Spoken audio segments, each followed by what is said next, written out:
안녕하세요. 정신과 말해주는 남자의 정신과 의사 김기창입니다. 오늘은 표정 읽기 그리고 표정 잘 짓기의 필요성에 대해서 말씀드릴 거예요. 표정이라는 것은 동물과 비교하여 인간이 가지고 있는 고유한 특성인데요. 한번 생각해 보세요. 사람만큼 표정을 다양하고 자유롭게 짓는 생명체가 또 있을까요? 사람은 얼굴에 분포되어 있는 수많은 근육으로 미세한 표정을 지을 수 있는데요. 이 표정은 왜 필요한 것일까요? 행복, 슬픔, 공포, 놀람, 분노, 혐오 등의 다양한 표정은 무엇을 위해서 존재하는 것일까요? 그리고 이 표정을 잘 읽는 사람과 잘 읽지 못하는 사람은 어떤 차이가 있을까요? 이번 시간에는 원활한 인간관계, 대인관계를 위해서 표정 읽기의 중요성과 표정을 잘 읽을 수 있는 방법에 대해서 말씀드리겠습니다. 그리고 이것이 더 중요한데, 어떻게 표정 관리를 하면 인간관계, 대인관계를 더 안정적으로, 발전적으로 할 수 있는지에 대해서도 알기 쉽게 설명드릴게요.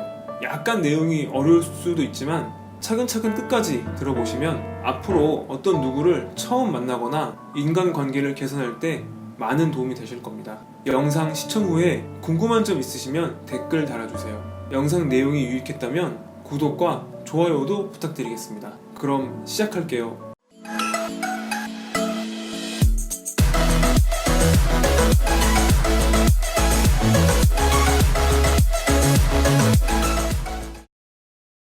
일단 표정이 존재하는 이유는 감정을 외부에 표현하기 위함과 또 그 감정을 잘 읽기 위함이에요. 인간은 사회생활을 하는 동물이죠. 저도 그렇고 여러분도 그렇고 우린 모두 사회생활을 하면서 다양한 인간관계, 대인관계를 맺고 있어요. 그리고 주변을 보면 어떤 사람은 사회생활을 너무 잘해서 그 사람이 가지고 있는 인간관계, 대인관계 관리 능력이 부러울 때가 있죠. 사실 우리 모두 자기 개발을 하고 있는 이유는 조금 더 나은 삶을 살기 위함인데, 예를 하나 들었을 때 나는 그저 일을 열심히 많이 해서 성과를 내어도 승진이 확실하지가 않은데, 어떤 누구는 사회생활을 잘해서 인간관계가 좋아서 승진을 빨리 하는 것을 보면 배가 아파오는 게 당연합니다. 비단 직장이 한정된 얘기가 아니죠. 일반 친구 모임, 동호회 같은 곳에서도 누구는 아주 쉽게 다른 사람들과 어울려서 즐겁게 지내는데, 나는 그 무리에 섞여서 어울리는 것이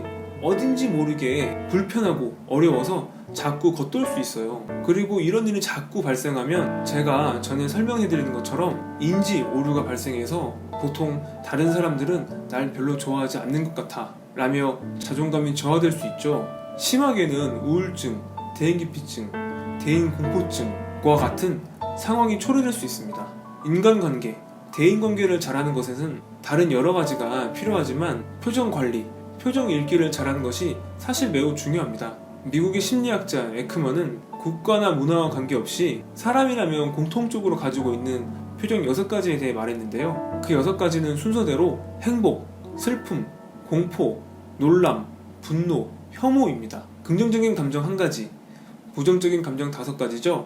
그리고 이러한 표정은 아까 말씀드렸듯이 얼굴에 여러 근육으로 만들어지는데, 이 긍정적인 감정과 부정적인 감정이 특히 드러나는 근육이 입 주변의 뺨 근육, 그리고 눈썹과 눈썹 사이의 미간 근육입니다.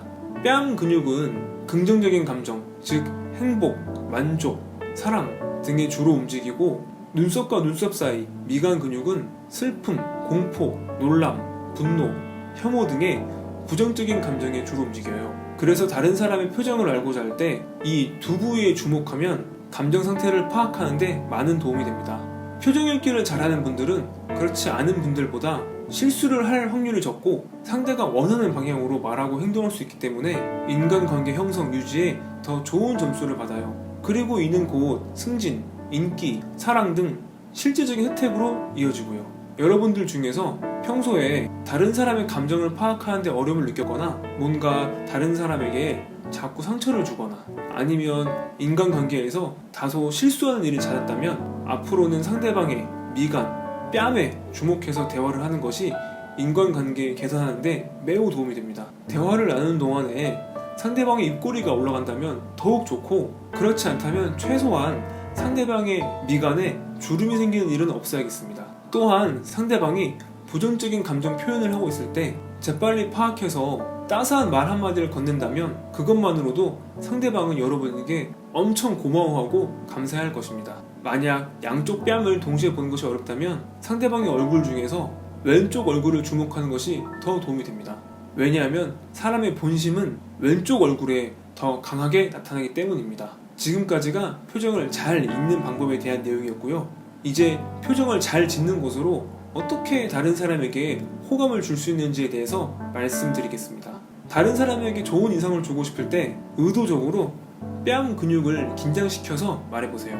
웃는 얼굴은 상대방에게 친근감과 호의를 불러일으키거든요. 사람은 다른 사람의 표정을 무의식 중에 모방하는 능력이 있는데 자신의 앞에 있는 사람의 얼굴이 웃고 있다면 자기도 모르게 따라 웃게 되고 그러면 자신의 기분도 즐겁다라는 착각에 빠지게 됩니다.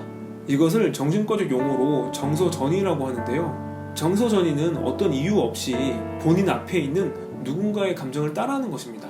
단순히 누구와 있을 때 미소를 보여주는 것만으로도 상대방의 기분이 좋아지고 그래서 그 상대방이 여러분과 같이 있는 시간을 즐기고 여러분을 만나기를 원한다면 너무 행복하고 좋은 일 아닐까요? 웃는 얼굴에 침 뱉지 못한다는 말이 이것을 설명하는 것이 아닌가 합니다. 여러분께서도 주변의 친구분을 떠올리시면 대체적으로 잘 웃는 분들께 친근감과 호의가 더 들 것입니다. 그리고 앞에 나온 말처럼 누군가에게 좋은 인상을 주고 싶다면 가급적 본인의 왼쪽 얼굴을 보여주는 것이 도움이 됩니다. 왜냐하면 왼쪽 얼굴에 따뜻하고 부드러운 느낌이 더 잘 담기거든요.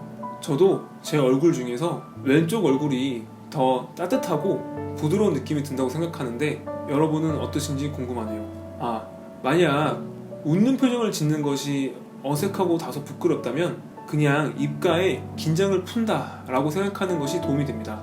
그것만으로도 인상이 꽤 부드러워질 수 있어요. 이상 표정 읽기의 중요성과 표정 짓기로 대인관계를 개선하는 법에 대해서 알아봤습니다. 지금까지 영상 시청 정말 감사드려요. 궁금한 점 있으시면 댓글 남겨주세요. 내용이 좋았다면 구독과 좋아요 부탁드립니다. 다음에 뵐게요.